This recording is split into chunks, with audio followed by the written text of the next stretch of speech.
Welcome to Vysh IAS. So we'll be continuing with the PLUMS series of polity, governance and schemes today. Okay, so if you're new to this channel, please consider subscribing this channel so that you will be getting daily free updates on UPSC. And if you're looking for a good quality test series, then you can contact the number which is given on the screen 7200681675.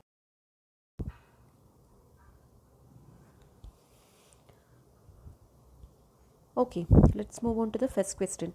So the first question reads, how many statements are correct? Okay, so this is the type of questions which we are now looking into is in sync with the recent question paper of UPSC Prelims. Okay, so in the upcoming episodes, we'll be taking up some model pattern questions which are in sync with the UPSC Prelims 2023, and in the coming years also we can expect such kind of questions. In addition to that, we'll be delving more into the pattern of questions, the expected pattern of questions which can be asked in the upcoming exams. Okay, so here it is a typical how many statement correct, that kind of question. Okay, so 3 statements are given and you have to identify how many of these statements are correct. So the first statement is, the CJI, Chief Justice of India, and the judges of Supreme Court are appointed by the President under the clause 2 of Article 124 of the Constitution. Okay, so earlier they used to ask only important articles, but now on seeing the pattern, we can expect that for that important articles you have to know the subclause also. Like in fundamental right, you are having subclause, no, Article 19, there are some subclause A, B, C, D, like that subclause are there. So for judiciary also, whichever is important, okay, when you go through the constitution and its articles, whichever provisions are important, for that only you have to know the sub provisions also, like clause number also you have to know. Okay, by going by the logic, they may put these statements as incorrect. Okay, maybe if they have to frame a question based upon this, they may give, instead of clause 2, they'll be giving like clause 1. Okay, you can go by that logic also. Okay, so we have to since this is a new pattern of question paper, you both of us as teachers and as candidates, we have to make a combined effort uh, to work out through the ways by which we can make it easy. Okay, so here this statement is correct. It is 124.2. In 124.2 only this provision is given. It is the CJI and the Supreme Court judges are being appointed by the President. This is nothing but Article 124.2. So this is correct. Now come to the second statement. From 1950 to 1973, the practice has been to appoint the senior most judge of the Supreme Court as the Chief Justice of India. Yeah, this was a convention. Okay, so in the previous episodes also I have told you, whatever is mentioned in Constitution and whatever is not mentioned in Constitution, this you have to make a demarcation and learn. And in addition to that, you have to go through newspapers daily, because the pattern is demanding your newspaper knowledge. Okay, the evolution and all those things you'll get only by reading newspaper regularly. So if anything you're taking like history, you have to approach the other subjects also. The evolution of a particular concept has to be understood. Okay, so UPSC is also demanding that. So this is not a rocket science. You can just go through the provisions, and by making a timeline, you'll get that provision. Okay, you'll get that timeline and evolution. Like judiciary, from 1950 to 1973, you need not learn these years exact as it is, but you have to link it with the political scenario existing at the time.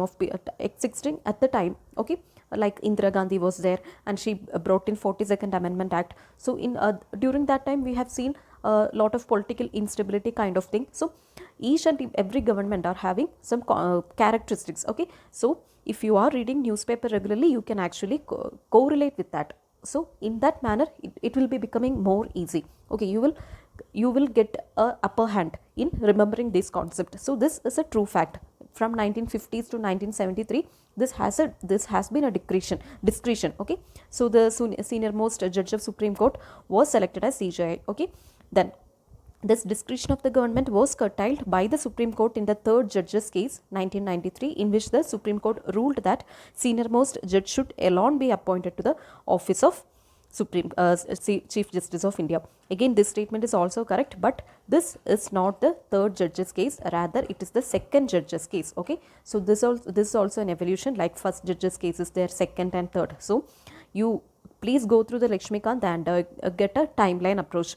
What exactly happened during this period of time. Okay, so first judge case, second judge case, third judge case. If you're remembering it like a story, it will become more easier.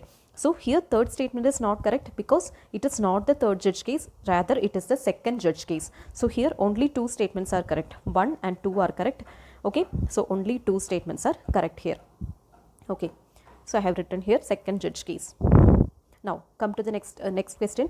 How many statements are correct? The term Lok Adalat means people's court and is based on Gandhian principles. Okay, so if whenever you are seeing such generalistic statement, more probability is there for that statement to be correct. Okay, this is a correct statement. Now look at the second statement. As per the Supreme Court, it is an old form of adjudicating system prevalent in ancient India, and its validity has not been taken away even in modern days too. Yes, this is also a general statement. So both these are correct. Then first Lok Adalat camp was organized in Gujarat in 1982 as a voluntary and conciliatory agency without any statutory backing for its decision. So many people, many candidates will be committing a mistake, like it is given without any statutory backing. You will not be reading the question carefully. It is given no statutory backing, but we know NALSA Act is there, which is the which is giving the backing to this Lok Adalat. But you have to read the question carefully. It is given like it is in 1982, okay, in Gujarat, when the first Lok Adalat camp was taking place in Gujarat in 1982. At that period of time, Lok Adalat was not having any statutory backing. It was only in 1987 it was given a statutory backing, like Legal Services Authorities Act. Through this act, it was given given a statutory status, but it came late. Okay. In 1987 only this happened, and in the question, in the statement, it is given 1982.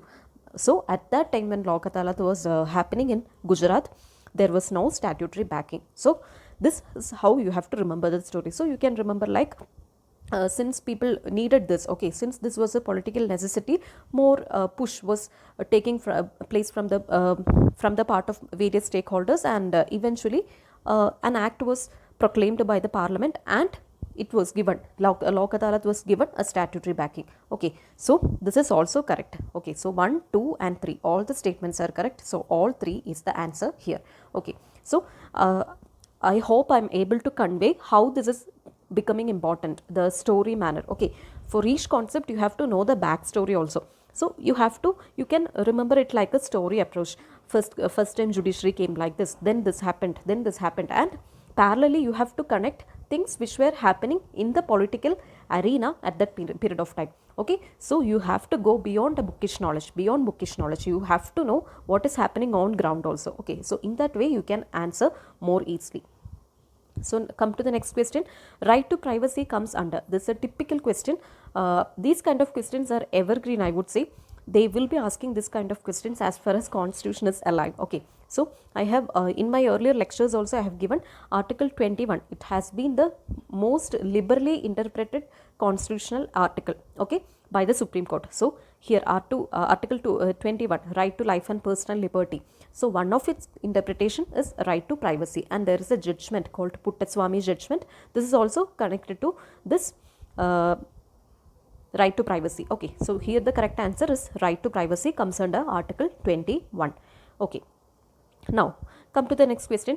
Which of the following statements are correct? Okay, so seeing the new pattern of question paper, we are expecting questions like this also. Okay, they may be taking some direct constitutional article from the constitution itself, and they'll be framing a question, and you will not be able to decode that also. So what I would say is, after you complete each portion, you please go through the text of the constitution to get a glimpse of it. Okay, so if you read the statement, this is a simple statement. In your notes, if you have taken notes, you will be consolidating into a simple statement and will be remembering it like that.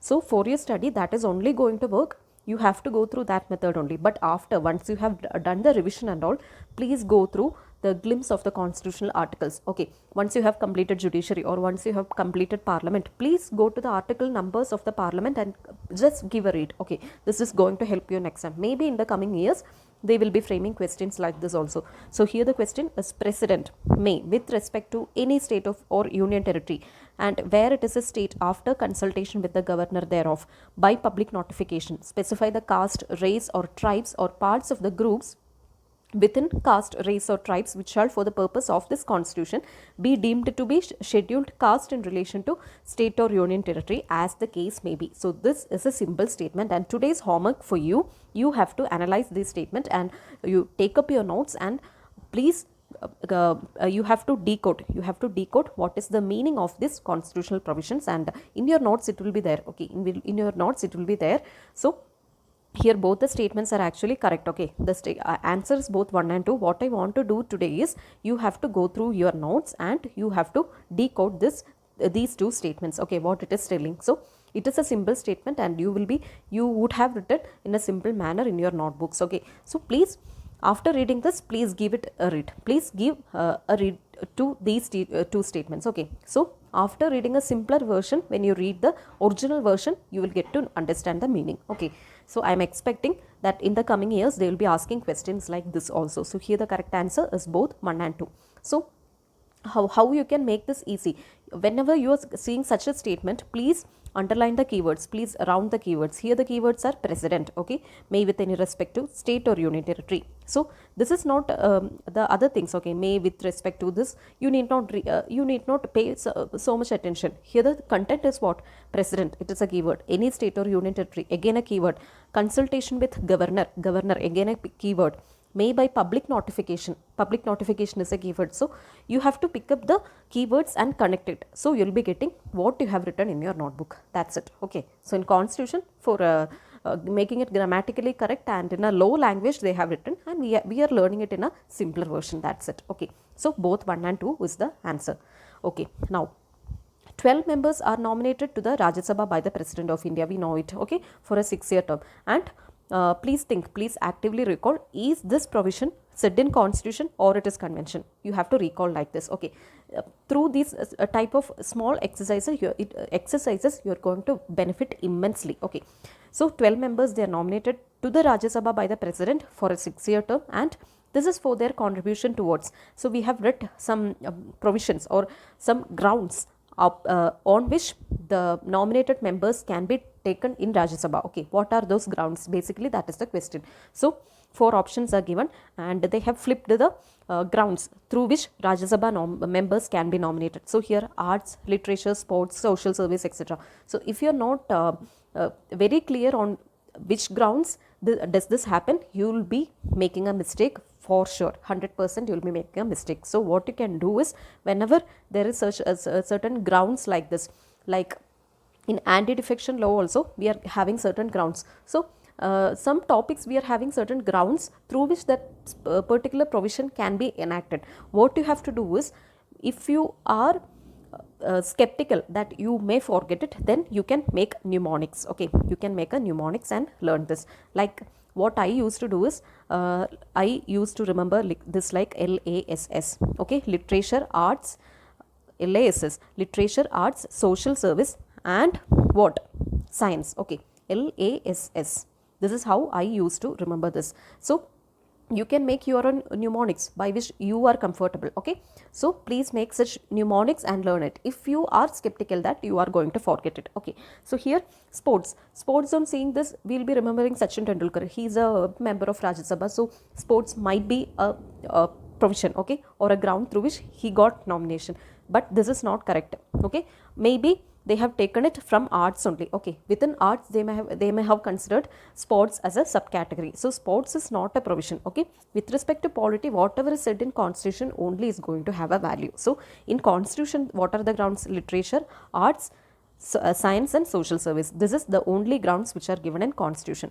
Okay, so what is the correct answer? Arts, literature, science and social service. Option number B is the correct answer. Okay, these are all wrong statements. Okay, this is how you have to approach the questions. That's the end of today's session. So we'll meet in the next week in the next episode. Until then, stay tuned. Thank you.